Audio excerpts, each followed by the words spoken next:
Good morning, comrades.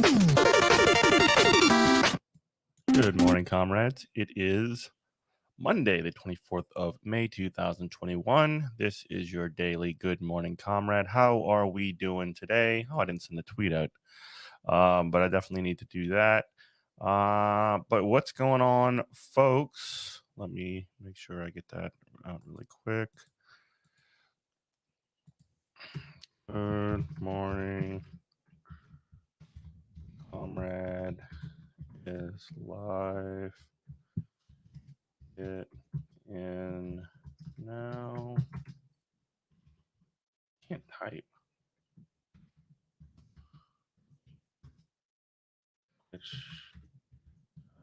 TV/good morning.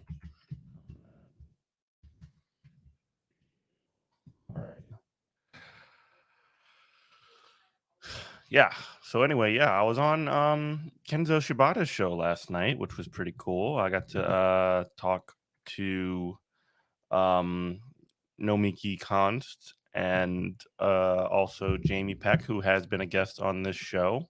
It was really cool talking with them. We talked about really fun stuff, like we talked about the death of the nuclear family. We talked about Biden's disappointing, like just being a disappointing bum, essentially. I mean, he's been a very, very, like, in a lot of ways, like, he's obviously an improvement or whatever over Trump. That's not like even a question. Like, and people who don't acknowledge that are being kind of like silly and ridiculous.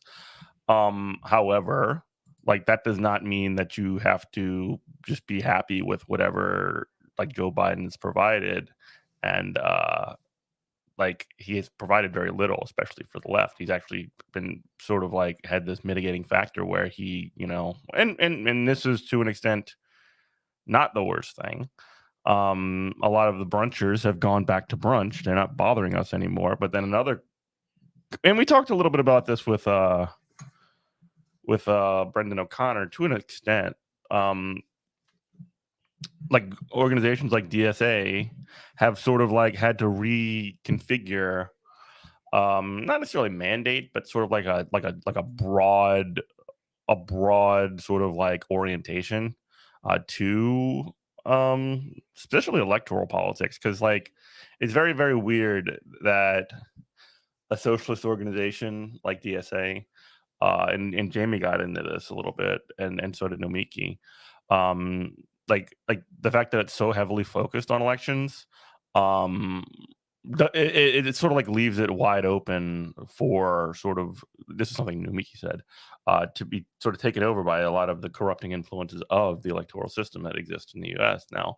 Talking about like consulting groups, like just sort of like invading, DSA, like jumping in with an agenda, which makes sense to me because, and she also mentioned that um, it sort of like shakes up the priorities, and it fucks up the decision making, and most of the focus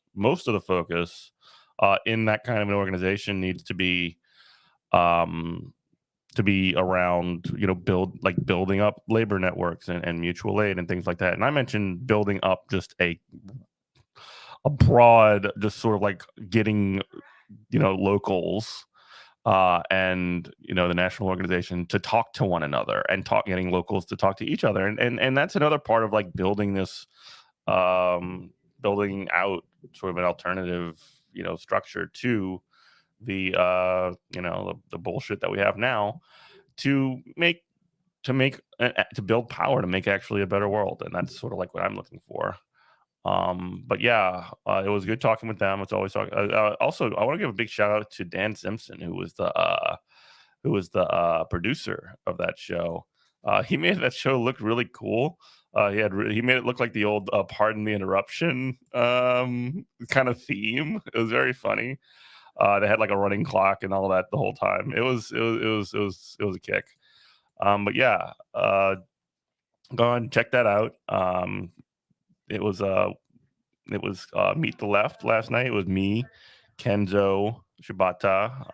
You can find him on here, twitch.tv/class time.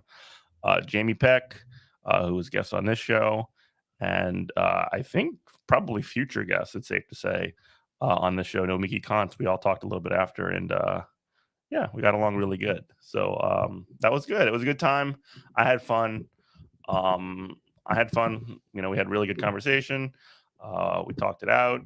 And again, I think the three of us, Nomikey, Jamie, and myself, have some differences in perspective. I think some fairly, and I mean, I have some differences with Kenzo as well, I think. But I think that the fact that we were able to kind of all come together and sort of talk it out, and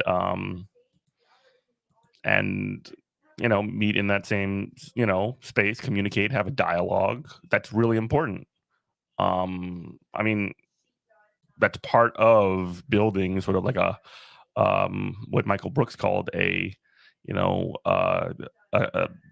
mature left, is that if you're going to have disagreements, which we didn't have very significant disagreements on the things we talked about last night, to be clear, but we there needs to be needs to be dialogues, there needs to be relationships amongst people, and there needs to be connections, and I think that that's a good thing, having a space for that.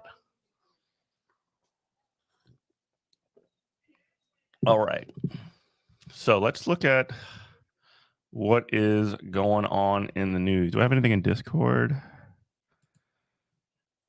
Gotta admit, I was for most of last night, kind of blew up a lot of my prep time for today, but I think it's worth it.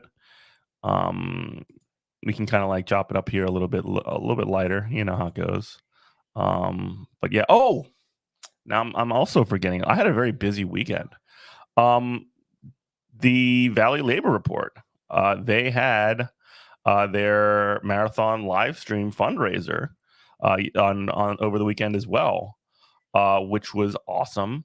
They had raised nearly 48. I know they cracked over $50,000 raised for these families of coal miners.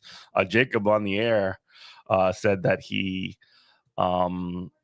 had hoped that they would get to 10,000, and they blew that number out of the water. There's like so much support for these folks, these coal miners that are on strike. And yeah, go back and check the VOD from on Saturday. You can find me on there talking with Jacob and with Alex Keller from the Valley Labor Report. Two great dudes. Just about and Robert and Scott joined on, and we talked about not shoplifting, self-checkouts. I guess it's shoplifting. Forgetting to scan things. It's accidental shoplifting, right, folks? Yeah, that's what it is. And also, we talked about sort of like scamming at work. It was a lot of fun. You should go check that out. It's on check our VODs on YouTube. You can see over there where everything showed up. But yeah, that was a good one as well. You should definitely take a look at that. So it's been a very, very, very, very busy weekend. I also did planted a tree yesterday. So that was kind of cool. We got a new lime tree going in. Hopefully it'll produce, tons of limes. We have a bunch of fruit and citrus in my backyard. So this weekend's been a wild one. It's been a wild one, folks. And I'm feeling very good. I'm feeling like I accomplished a lot. But yeah, what's up with you guys? Who got in chat? I haven't seen any chatters yet. All right. Well, anyway, let's take a look here. What's in the news? What is in the news today?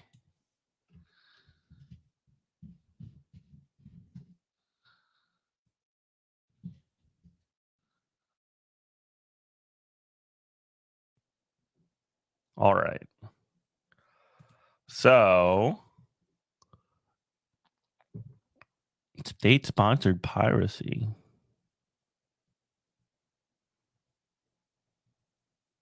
Belarus activist arrested after fighter jet intercepts Ryanair flight. What? No, let's go for a ride. Let's go for a ride. Let's go for a ride, folks. Let's go for a ride. All right.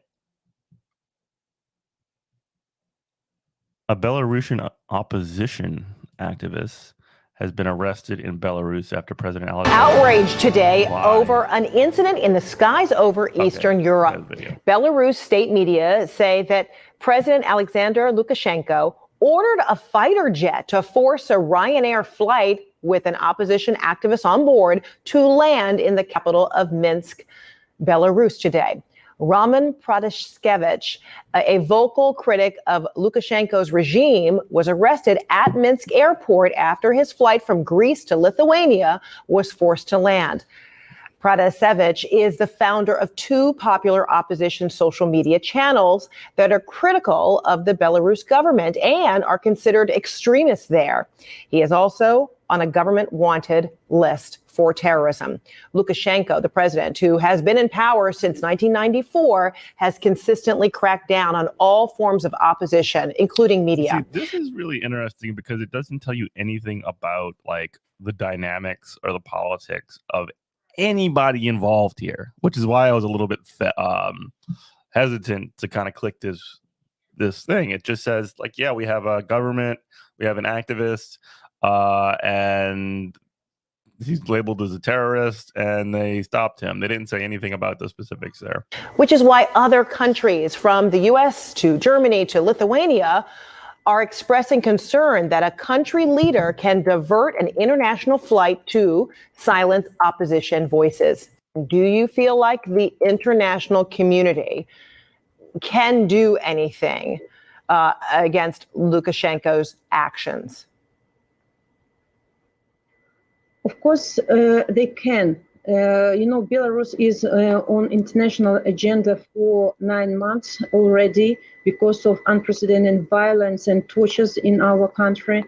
And now this step that is threatened not only to Belarusian people, but also to other people of other countries should raise much more attention to our question and should lead to stronger actions from democratic countries.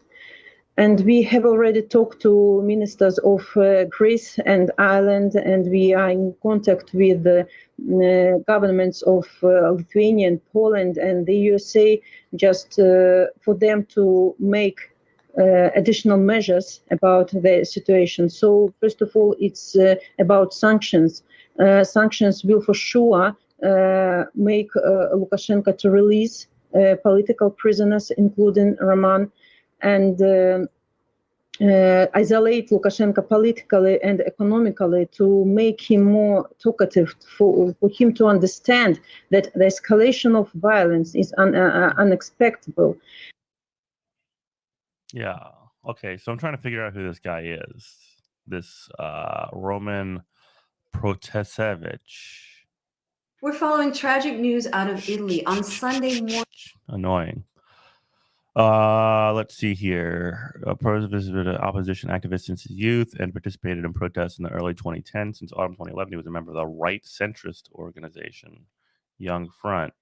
He co-administered a major group, Vacant.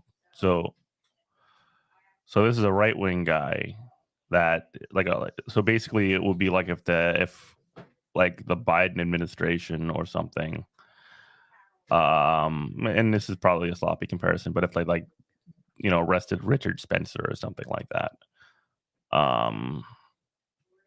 So okay, got it. But yeah, this is gonna create, of course, that's why it's creating a giant storm of media attention. If this had happened to a left, this is dumb, but it breaks your heart that it's Ryanair. Why? Why does it break your heart that it's Ryanair? Is that like a good aircraft company or something? But anyway, this is like a right-wing guy that got arrested. So I mean, like, it is definitely like an overreach by the state. I don't particularly feel bad for the individual that was brought down in this, but he's gonna. I mean, if he's like any right-wing person, he's just gonna cry about it and talk about cancel culture probably. And yeah, this is kind of boring. It's kind of boring. But the state shouldn't be able to do that. I don't know. Top MAGA rally under fire for squishiness on Trump. Top MAGA ally.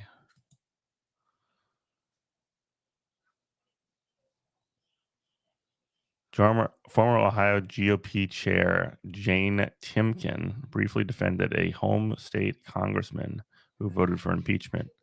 It could sink her Senate bid. Huh. During Jane Timken's tenure as Ohio State chair, GOP chair, Donald Trump won with one-time bellwether state by a whopping 8 percentage points. She put 150,000 miles on her car, driving the state's 88 counties as a surrogate for the president, and she raised a total of $5 million for his 2 campaigns. Holy shit. But that sterling record of MAGA support might not be enough to guarantee the former president's support for her bid for the GOP Senate nomination. Timken's sin, in her capacity as state party chair, she failed to immediately condemn home state Republican Congressman Anthony Gonzalez for voting to impeach Trump in response to the U.S. Capitol riot on January 6th. Huh. At the time, Timken said the congressman had... So this is like kind of like nerd shit, like beyond this. Like, I'm not going to read much more of this. It's basically just like a Trump purity thing. Like, if it's like she's like being made an example of, like, if you, especially when it comes down to things like impeachment, you have to sort of like denounce, reject, and destroy like it's a right-wing purge is what it is. It's not to say that like the Republican Party is falling apart. It's not. It's just coalescing around more than ever this sort of like extreme right-wing Trump agenda. So yeah. Ryanair is the cheap Irish airline. You expect literal IRA guys on board. Maybe they were on board. Maybe that's part of why they brought him down too. I don't know.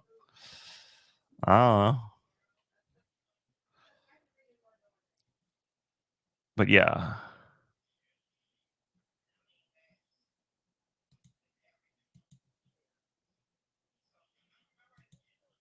All right.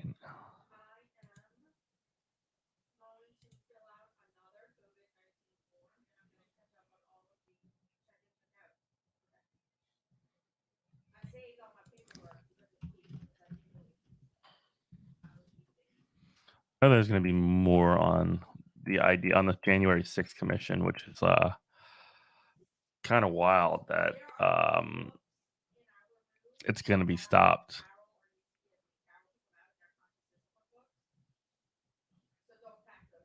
Let me see.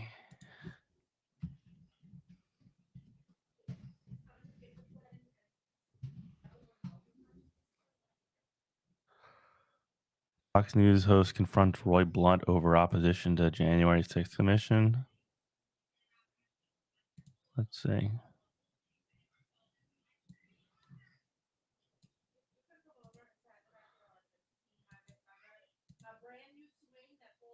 Why? Okay.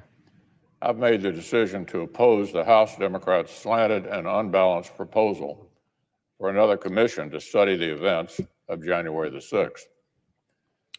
As everybody surely knows, I repeatedly made my views about the events of January the 6th very clear. I spoke clearly and left no doubt about my conclusions. It's not at all clear what new facts or additional investigation yet another commission. So Mitch McConnell. So January 6th, there was that big. I mean, you can call it a riot. You can call it. I mean, naively, you could call it a protest, I guess. But what happened was a bunch of there was a big right wing rally of sort of like supporters of Donald Trump who were chanting things like "Stop the Steal" and "Hang Mike Pence," which is. Very funny to me. They descended on the Capitol. Everybody remembers this stuff, right? And one of the things that Democrats have sort of decided to do was to get essentially a fact-finding commission put together to find out, what went down, who was involved, were any members of Congress implicated in this, and things like that. And the idea behind that is to quote unquote, according to the Democrats, heal the nation. And they were trying to do this sort of bipartisan, X number of Republicans and X number of Democrats could appoint people to this commission and they would move forward on investigating. And it passed the House sometime last week. And this is Mitch McConnell saying he is against it, essentially saying, we actually don't want to learn anything about this. It's actually going to make it so that it's actually going to implicate more people than others. Now, in order for it to pass the Senate, it would need 60 votes, likely, or at least to come up to a vote, it would need 60 votes, and then 50 votes would be needed to pass it directly. The question that comes to my mind is, what you got to hide? What are you hiding from? I don't know. What's the deal here? Why don't you want to investigate what happened? Was it not bad that the people from the people from the MAGA rally all decided that they would descend on the chapter? I mean, on the Capitol. Don't you want to know more about that? Well, anyway, where's the video from Fox this morning? Is this it? Mission. No, this is just okay. It's just a report. This is stupid. All right. So, former Fox News anchor Chris Wallace confronted Roy Blunt, a Missouri Republican, over his and other GOP leaders' opposition to a bipartisan commission to investigate January 6th insurrection. Newsweek calls it an insurrection against the U.S. Capitol, asking whether you can, quote, honestly say he is putting the country's interest over those of his political party. Former President Donald Trump supporters attacked the U.S. Capitol on January 6th after he and his allies repeatedly lied about the 2020 election results, claiming that the President Joe Biden only won through widespread voter fraud, which is completely and utterly not true. Ahead of the attack, the former Republican president told his supporters to, quote, fight like hell and march to the Capitol. Although GOP congressional leaders have expressed opposition to a bipartisan commission to investigate the insurrection, 35 House Republicans defected and voted with Democrats to approve the legislation last week. So essentially, you get a small chunk, but a chunk of Republicans who are probably going to get the same kind of treatment as that woman that's running for Senate, flipping over to support this commission. And then so you just saw above Mitch McConnell saying that he's not going to support it in the Senate, which means that 10 Republicans will have to come over to support it. Wallace questioned Chris Wallace, the host, questioned Blunt, chair of the Senate Republican Policy Committee, during a Fox News Sunday interview over his opposition. The Fox News host pointed out former chairs of the bipartisan commission that looked into the 9/11 terrorist attacks have released a statement voicing their backing of the January 6th commission. Quote, they support creation of this panel, Wallace said, before proceeding to read an excerpt from the statement of former Republican Governor Thomas Keene and former Republican Lee Hamilton. Unity of purpose was the key. I find it interesting that they're comparing this to the 9/11 commission. That's a little wild. Unity of purpose was key to the effectiveness of the 9/11 commission group. We put country above party without bias, the excerpt of the lengthier statement said. The question was whether the commission, an independent commission, no members of Congress can serve as a useful function. Can you honestly say, in opposing this commission, coming out down the line, that you're putting country above party? Wallace asked. Where's the video? I want the fucking video. Give me the video. No, I don't want a bigger picture of these two gargoyles. That's not what I want at all. That's the last thing I want. I want the goddamn video. Is this it? There it is. Okay. If it ever loads.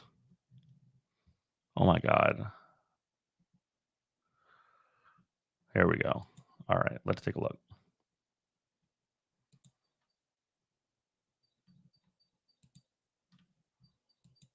A member of the Republican leadership in the Senate, how confident are you that you're going to be able to block the creation of this commission in the Senate? Well, I think it's too early to create a commission, and I believe Republicans in the Senate will decide. Didn't answer the question. How confident are you that you're going to answer you're going to be able to do this? I'm against the commission. That it's too early to create that commission. commissions often don't work at all, and when they do work, like the Simpson-Bowles Commission produced a good result, nothing happened as part of that result. Antifa did it. The one commission that we generally think did work was the 9/11 Commission, Chris. I think I was part of putting that commission together. I think it was 14 months after. I love commissions. I can't get enough of commissions, except for this one. I hate this commission. 9/11, after all kinds of other information was out there for that commission to look at, before that commission got started. And believe me, it would be months before this commission could get started. I just was part of the Senate Intel Committee looking into the last election, the Russian involvement in the last election. We thought that would take a year. It took 3 years, and we already had a full staff that was fully cleared to look at everything. It would take months, as Chairman Burr said the other day, former Chairman Burr of our committee, it would take months just to get a staff ready to look at things. And you've got 400 plus legal efforts going on against individuals. That's going to produce a lot of information eventually. But believe me, the Justice Department will not let a commission have any of that information. We just went through that with the effort we looked at after the last election. We got no sharing from the Justice Department about a much smaller number of cases than they're dealing with now. This information is all going to get out there. He's just making up bullshit about, like, he just says, like, claiming by fiat, like the information is going to get out there or whatever. What are you talking about, dude?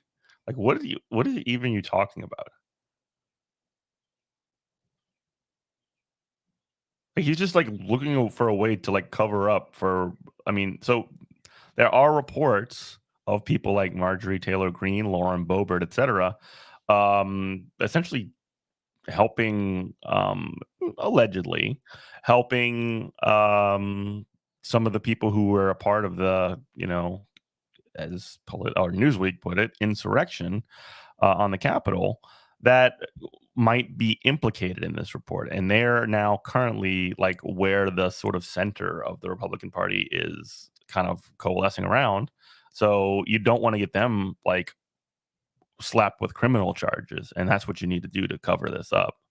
Oppose the idea of a commission from immediately from the very first, because I think we'll start waiting for a commission rather than moving forward with what we know we need to do now. There's a bipartisan effort in the Senate with 2 committees to produce not only a report, but also a number of recommendations. And we should be able to do that in the first full week of June. And we haven't even waited for that to decide what a commission should do.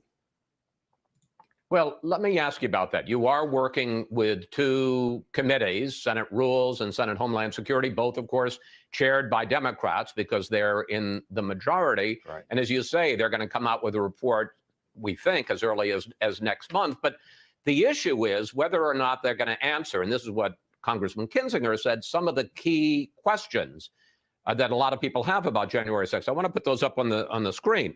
What was President Trump doing during the riot? Did he refuse to approve sending in the National Guard? Did White House staff and the military work around Mr. Trump with Vice President Pence? Will your report with those 2 committees, will they answer those questions? And have you talked, have you subpoenaed, or have you heard from top officials in the Trump White House? Well, we had 2 public hearings, and we've had several individual interviews with people like the acting Secretary of Defense, the Secretary of the Army. There's going to be a timeline that will come out. All right. There's a point where in this video where it gets not boring? I think it's just going to be boring. Fuck that. I can't even pay attention. And that's part of the problem, honestly. Part of the problem for this particular issue is that, like, by drawing it out, the Republicans are just going to, like, put everybody to sleep. And this is essentially the focus of everything. And like, you need to, like, I don't know. It's just really annoying because, like, and really frustrating because, like, part of this does need to have, like, some level of accountability, I think. But, like, at some point, you have to sort of, like, ask yourself, like, is this worth even pursuing? Because these motherfuckers are going to, like, run out the clock as much as possible. They're going to use every single bullshit, like, arcane move in the rule book to try and block it. So, like, I don't know. This is kind of crazy. Why is it so fucking difficult to investigate this kind of thing? And can't, like, Biden do something about that? Can't he just commission a report by himself? Why wouldn't he do that? Like, why does this need to be commissioned by Congress? I don't know, man. I don't know.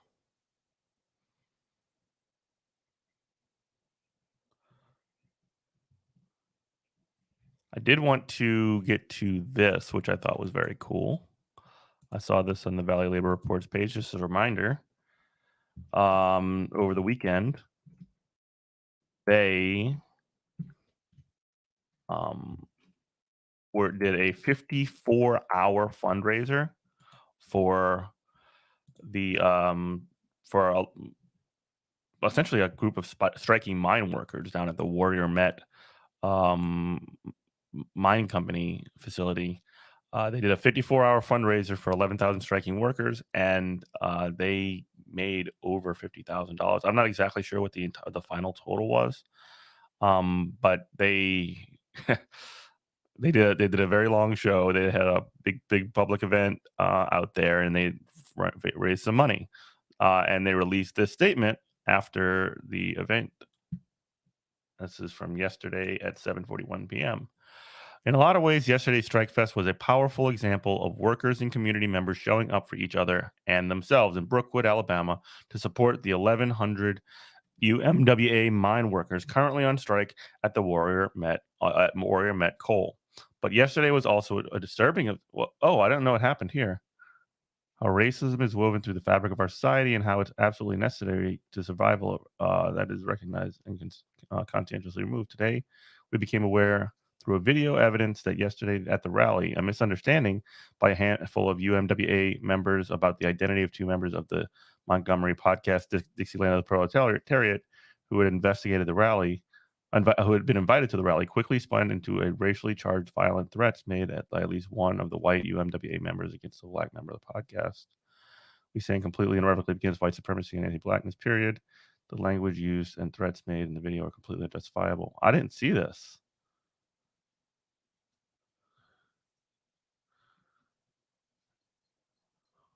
What's going on here?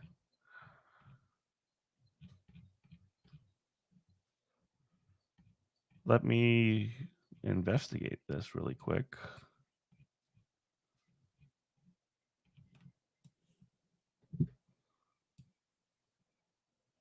One second.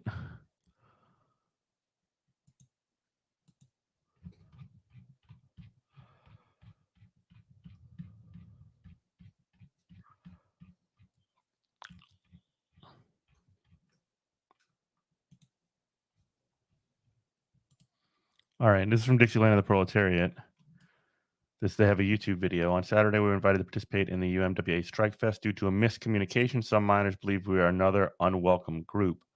However, the actions of a few miners need to be highlighted. More details in thread. We'll watch the video in a minute. We were invited by our friends at Labor Reporters to help promote the event. To be clear, we support and love the Valley Labor Report. Tommy accredits Jacob with protecting him from the angry mob and wants it known that he respects and loves Jacob. About 2 hours into the event, we were approached by miners asking if we were with the World Socialist Party. Due to a miscommunication about this, they believed we were with said group. However, it is what followed after that we feel needs to be addressed. After flipping our table with our $120 mic and our other equipment, they repeatedly told us to shut the fuck up and get the fuck out without us being able to address the situation. The focus of their attacks was directed on Tommy, our black co-host. This needs to be said at our podcast banner was clearly visible with our name, and it appears on the flyer for the live stream. While the Union Hall tells Jacob what's happening when one of the miners who attacks us, and Tommy points him out to Jacob, the miner then threatens Tommy by saying, "I will blow your brains out." Oh God. The miner being white and Tommy black, this was viewed as racist. Yes. Jacob then tries to get between Tommy and the miner and defuse the situation to no avail. Tommy is then followed to Nelson's car where they're totally surrounded by miners. One miner tells Nelson they will touch his car. What the fuck? Tommy and Nelson are finally able to leave the event unharmed but digitally shaken. This would we would like to restate that we have no hard feelings toward labor reporters or labor movement as a whole. We feel along with those we talk to, believe the actions of a few minors need to be addressed, especially about racism. Wow.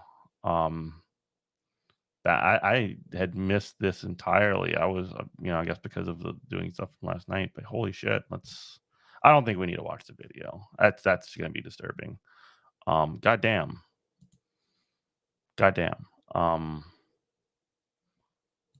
Holy shit. And what sucks about that too, at least in part,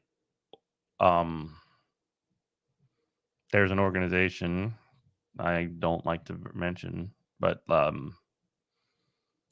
the World Socialist website is one of these sort of outlets that sort of spreads a lot of like misinformation. I find smearing, particularly like labor leaders. It's not good, folks, and I think that what they were talking about has something to do with this. But I'm not 100% sure. Yeah, what was it about World Socialist Party? About 2 hours in the event, we were approached by miners asking if we were with the quote World Socialist Party. Due to a miscommunication about this, they believe we were with said group. However, what followed. Let me look at the video and see if it's TOS, and then I'll see if I can play it.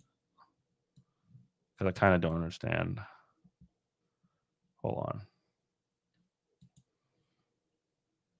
We got an interview coming up, but if you don't want to interview, tell us about the UAW and what y'all are doing.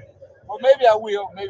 But we will get together and do something. I know we will talk. Okay. We're going to have some fun down here in the South. And we could use you brothers. I got you. All right? No problem. My hometown action? Yes, my hometown action right over there.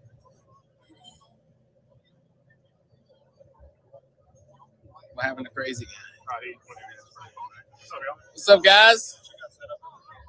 Just a little bit of communism. Are you down with that? My name's Nelson. This is Tommy. We're two of the hosts of the podcast, Decent Man, the Proletariat. Yeah. So we're. I know I seen that logo.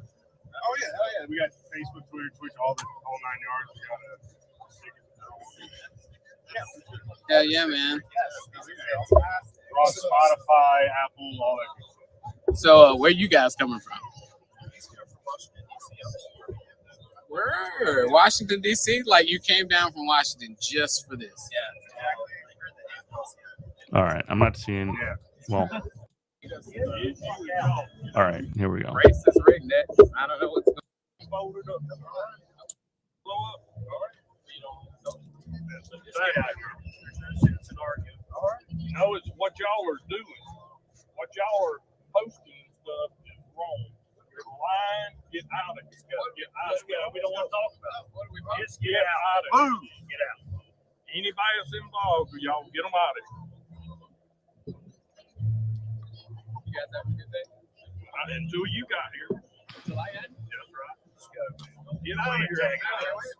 Oh, you're not there, if you can't fold them up, I can get them folded up. I kind of don't want to watch this. Actually, I'll probably watch it on my own. I just don't like. I'm really sensitive to how this sort of like gets portrayed. Sort of generally, I don't want to misinterpret it in a way that one puts any sort of like miscommunicated light on any of the people involved on the sort of like mine workers union generally. It sounds to me like there were some people who are definitely acting, with very, very bad behavior, which I think should be addressed. I don't know what that's going to look like or anything like that, but it sounds like a couple of individuals were behaving very, very poorly in this sort of situation, being racist and threatening people. That's not good, obviously. Now, the other sort of part of that is, like I say, like organizations like World Socialist Website, which are like anti-union leftists in a lot of ways. They're just like this absolutely ridiculous, like horrible, like weird cult almost that really fucks it up for all of us, because they sort of like get like they have the socialist label or whatever applied to them. And they basically smear it for everybody. And that's no good. That's no good. I want to focus on positive really quickly, though. I'm looking at this right here. And the Valley Labor Report was able to raise $69,000 for the striking coal miners at Warrior Met, which is very nice. Very, very nice. Very nice. I'm good, Ginny. How are you doing? I'm doing okay. I am surviving. Just kind of had some news breaking to me while I was live on the show. So that's a little weird. Like in the middle of reading something, I had it all wrong, which is a little bit embarrassing. But anyway, it was $69,000. That's badass. That is badass.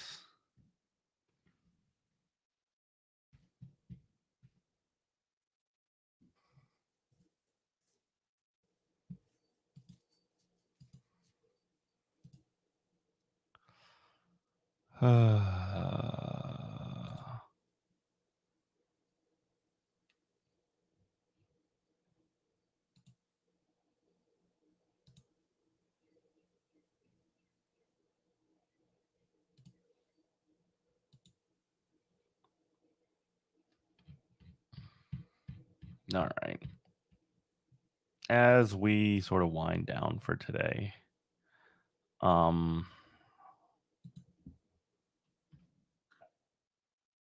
don't know if we have time for another story or not. Maybe just like talk to me, chat. Let's how's everybody doing? I'm feeling kind of buzzing. I'm feeling kind of positive.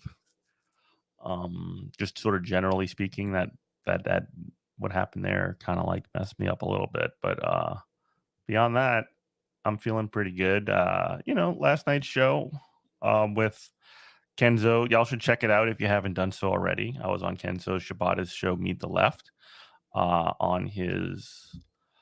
You can check it out on his YouTube channel, youtube.tv, youtube.com/ Kenzo Shibata Show. I think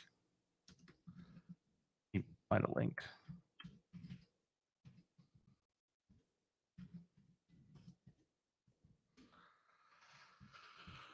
Here we go. Here's a link to last night. It was a lot of fun. Maybe you should watch a little bit, and that can be what brings us home. Yeah, let's do that. Let's do that. Let's do that.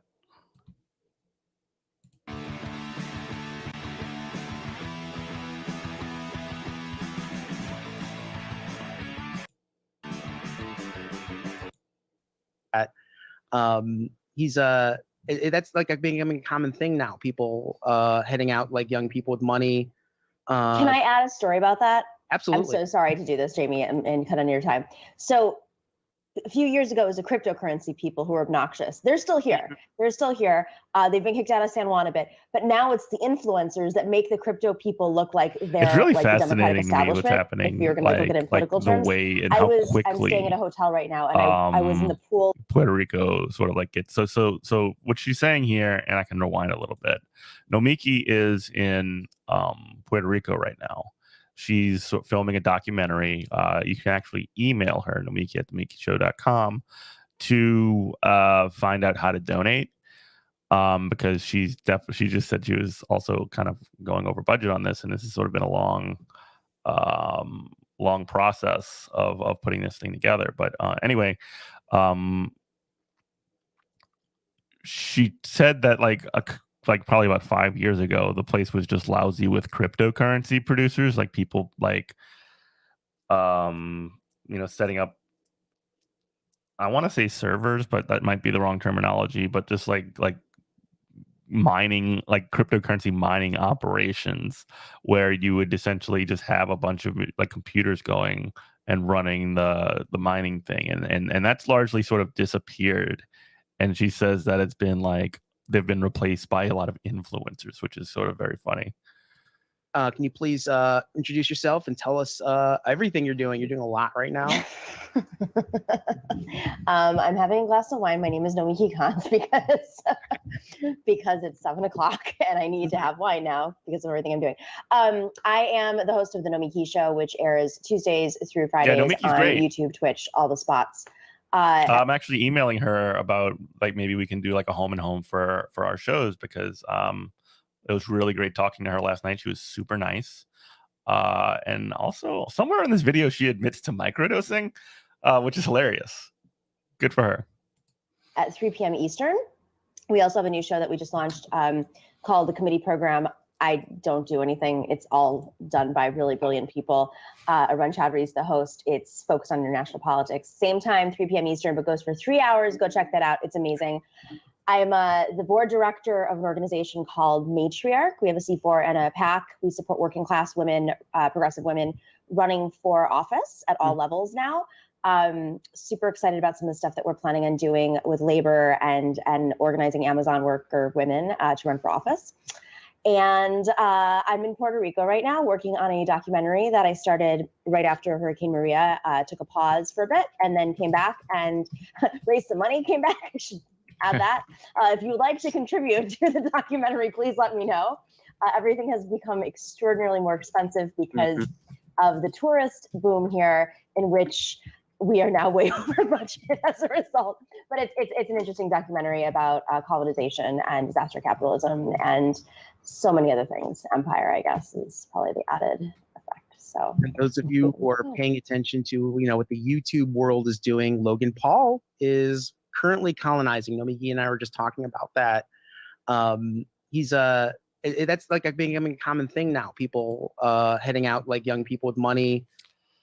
It's a farm. Yeah, farm, because everyone in it knows coins are going to proof of stake, which means you have to actually hold the coin. Now it's just a popularity contest of which coin is going to win. Mining will be dead in maybe 2 years. Okay. Can I add a story about that? Absolutely. I'm so sorry to do this, Jamie, and cut on your time. So a few years ago, it was the cryptocurrency people who were obnoxious. They're still here. They're still here. They've been kicked out of San Juan a bit, but now it's the influencers that make the crypto people look like they're like the Democratic establishment. If you're gonna like look at it in political terms, I'm staying at a hotel right now, and I was in the pool the other day, cooling off a burn, and this woman walks up to me. I was also microdosing, I'm not gonna lie. And I was like, this woman walks up to me, I just got in there, and I'm on the phone with my friend, and she goes, I'm so sorry, but like, is there any way you could get out of the pool? Because I was in the middle of a TikTok video, and you're in it. And my friend is on the phone, she goes, punch her. And I'm like, oh my God. No, I'm on mushrooms. I can't. Yeah, we should definitely talk about it. Maybe if we could talk about that tonight for tomorrow's show. Hit me up. We can record tonight for that. Or if that doesn't work, we could do another night, Robert. Yeah, that's like not my. I'm not in that headspace. Splash her a little bit. A playful splash for the influencer. You have to ask, what would Hunter S. Thompson do in this situation? A writer on drugs in a foreign, land, in a distant land. You just gotta run with it.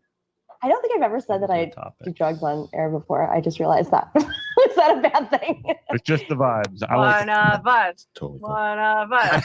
I've watched Jamie do drugs on her stream, so. They're not drugs.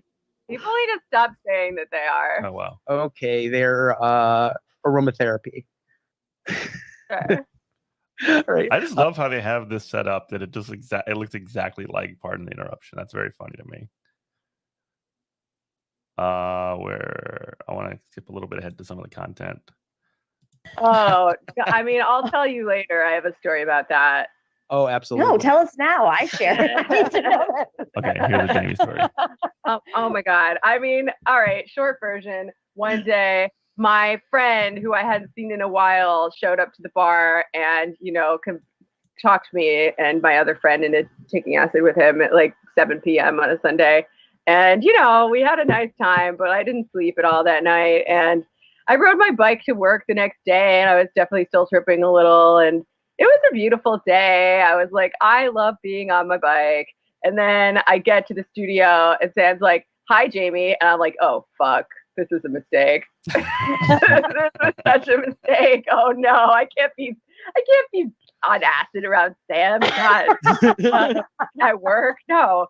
So then, I was like, I just won't talk. I just won't say anything. It's fine. But people kept calling in, wanting to talk to me. Oh, did you have to talk to libertarians? So, no libertarians, but it was fine. I felt very emotionally connected to all the callers. Oh. I feel like I really got John from San Antonio and became a real John defender after that. It was great. Awesome. But I'm not going to do that again.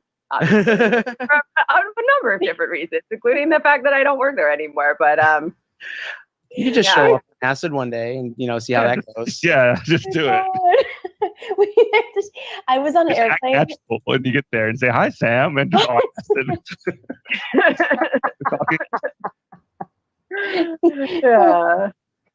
I was on an airplane one time and I microdosed and I fell in love with it. I don't know why, but for 10 minutes on this show, we just Nomikey and Jamie just started exchanging drug stories, which is just so fucking funny to me. I can't tell you any other. He was sleeping on my shoulder, and I was like, I think I love him. Were you playing out an entire relationship in your head while this was going on? It's really cute. It's like an in-flight movie. But he never spoke to me. I kept waiting for him to talk to me. I kept trying. But he was sleeping on you? He was definitely on something, some like sleeping pill. He was hot, for sure hot, and had a mask on, and then he just kept sleeping on me. It was like, I love him. I think he's my soulmate. That rules. I have serious flight anxiety, which is why I took it. That's gonna have to be it for that. But definitely go back and check out the rest of that video. It was super fun to kind of have a conversation with them last night. Yeah, and I'm definitely reaching out to Nomikey about coming on GMC, and maybe I can find a way to get on her show as well. She mentioned that in some conversation, and we've had Kenzo and Jamie on here already. Like this we're building a little family here. We're building a little family. But yeah, it's great. I love it. It's really cool. But yeah, check that out. If you would be so kind to protect to help us survive here, get things going, help out the show, please go to patreon.com/Good Morning Comrade. You can support this show by giving a small donation. And yeah, that's basically it. I'll be here tomorrow, 8 a.m. And yeah, that's about it for today. I love you. Bye-bye.